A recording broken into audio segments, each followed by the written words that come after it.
Arne used to sit out at the end of the driveway and smoke a huge foul cigar. As he sat there, the neighbors came by to say hello and to chat, and Arne greeted the kids coming home from school and became honorary grandfather for Kofeld Avenue. He was one of the most imposing men I've ever met. Now, you need to understand why he sat outside to smoke his cigars. He sat outside because his wife wouldn't let him smoke inside. Karen Madsen was the nicest, kindest woman you could meet. She helped to take care of the poor and hungry. She helped raise money for hospitals and other organizations, and she had a backbone of steel. After Arne retired and smoked his cigars in the house all day, stinking it up, Karen fixed him with her basilisk stare and said, "Arne." And Arne blustered and tried to look tough. "Arne." And he dragged his lawn chair out to the end of the driveway. There was one other member of the Madsen household, and that was Birgitta, the nicest, sweetest, prettiest, toughest, most determined person I know. Birgitta is my wife. Arne and Karen, who died just a few years ago, were my in-laws. When Arne was intimidating, Karen took care of me. When Karen was intimidating, Arne left the room. And now, when Birgitta's intimidating, we just have to work it out. In late October 1950, Arne and Karen and 3-year-old Birgitta got on the Polish ship Batory in Copenhagen Harbor and sailed to the New World and a new life. The post-World War II Danish economy was in a shambles, and Arne felt like he didn't have much of a future if he stayed in Denmark. So with $600 and minimal English skills, he took his wife and child and left their home and their large families. It was hard, but Arne succeeded. He was an engineer who developed armaments, rifles, and the Department of Defense eventually recognized his talents, and he had a job that made him and his family feel like he had indeed found an important place in the USA. But the story I really want to tell you is not about what happened after they left Denmark. I want to tell you about the courageous and inspiring events that the Madsens were part of during World War II in Denmark, before they were married and before Birgitta was born. The Nazis invaded Denmark and occupied the country on April 9th, 1940. Denmark was not at war with Germany at the time, but the Nazis needed Denmark as a gateway to Norway, which was enormously important to them in the war against Britain. The Danish government did not want open war, so they cooperated with the Nazis to a point, with the proviso that the Danes would not be conscripted into the German army and the Danish Jews would not be sent to concentration camps. But this state of cooperation didn't last. King Christian X and most of the Danish people hated the German occupation and came to realize what Denmark had lost by cooperating with the Nazis. Resistance to the Nazi occupation grew, and it was in this tense atmosphere that Arne Madsen met and fell in love with Karen Dietlefsen. Karen's brother Hans was involved in the Danish resistance to the Nazis from early in the war. Arne worked in a Danish munitions factory making rifles, and those rifles went to the German army. And he used to tell us that every third rifle that went out of that factory was sabotaged in one way or another. Karen worked for a Jewish family in Copenhagen as a housekeeper. As the war went on, it became clearer and clearer to the Danes that Hitler was evil and that cooperating with him was only dragging Denmark deeper into a moral quagmire. In 1942, King Christian snubbed Hitler with a curt response to Hitler's fulsome birthday greetings to the king. In March 1943, Germany allowed elections to take place in Denmark to show the world that they believed in democracy. but only 2% of the people voted for the Danish Nazi Party.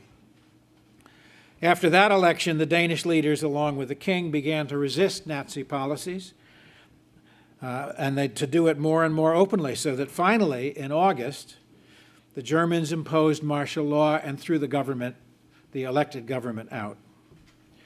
In response, the Danish resistance became more and more active and more violent. Arne and Karen decided that things were only going to get worse, and if they were going to get married, they'd better do it. So they set a date in December of 1943.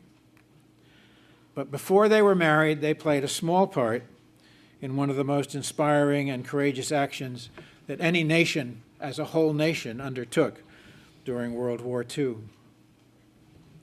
After August 1943, with no Danish government to get in his way, Hitler decided that it was time to remove all the Danish Jews to concentration camps in Germany and Poland.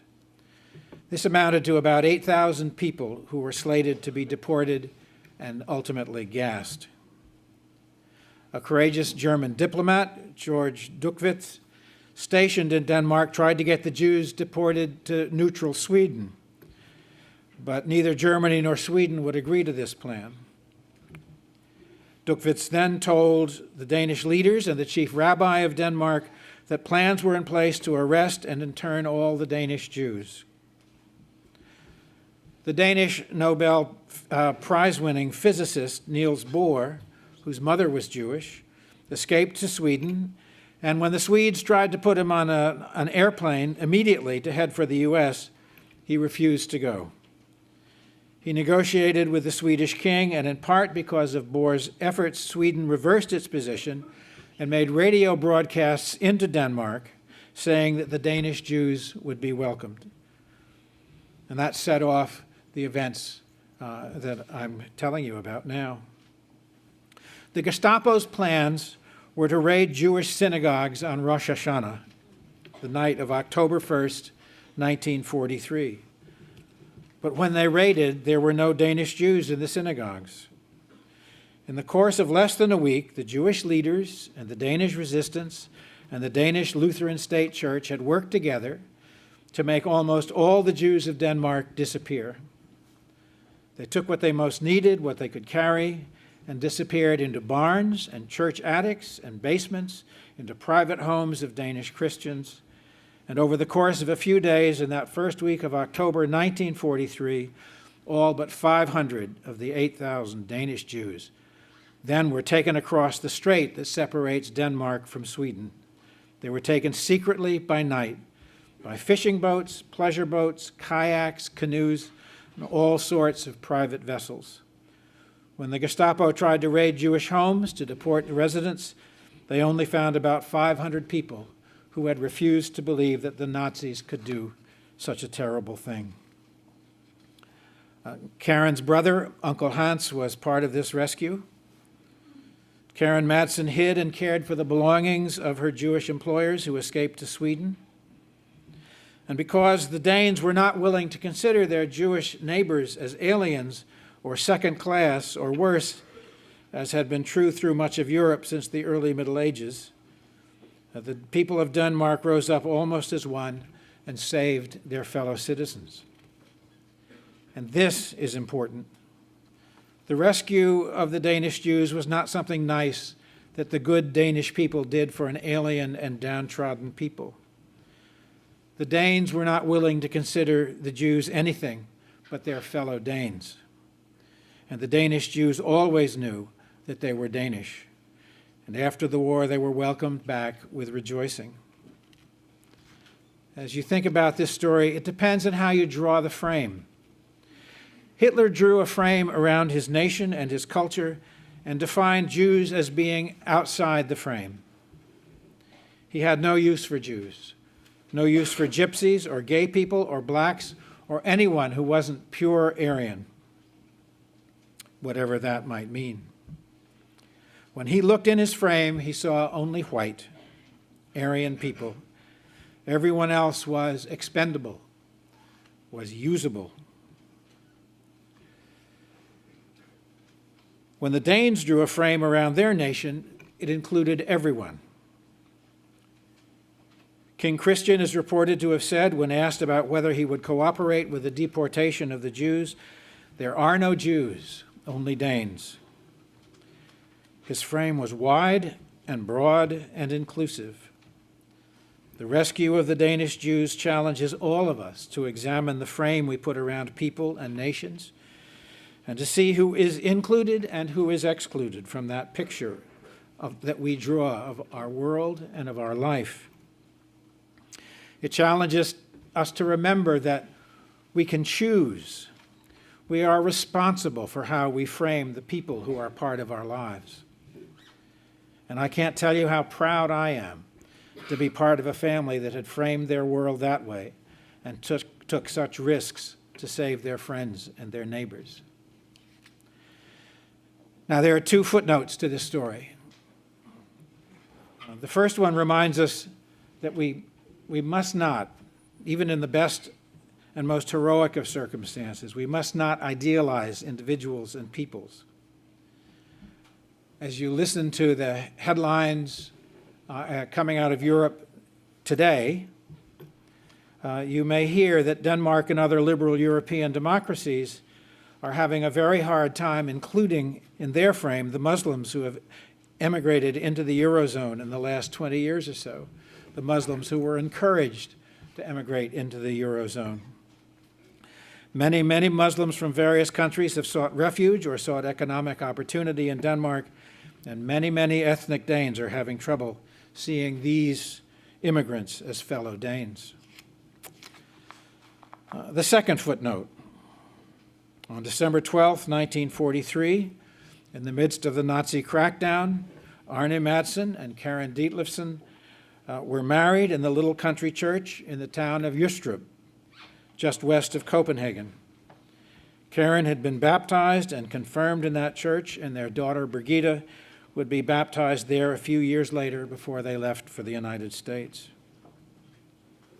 In later times, the Madsens told how in the months following their marriage, there would be desperate knocks on their door in the early morning hours, and they would never know whether it was Uncle Hans and members of the resistance looking for a place to hide, or whether it was the Gestapo hunting them down. Everyday, complicated, unheroic people are capable of doing heroic things, are capable of reaching out beyond the frame that they know to embrace a world that is filled with hope and possibility. What can that mean for us at Brooks in our dorms and classrooms? What can that mean on the playing fields, in our studios, on the stages? And as I even ask that question, I think of the production of Columbinus that challenged us last fall. Who are we at our best? And what are we capable of? And how are we touched by grace? Let's sing 671, is it, Mr.? 670, hymn 671 in the hymnal.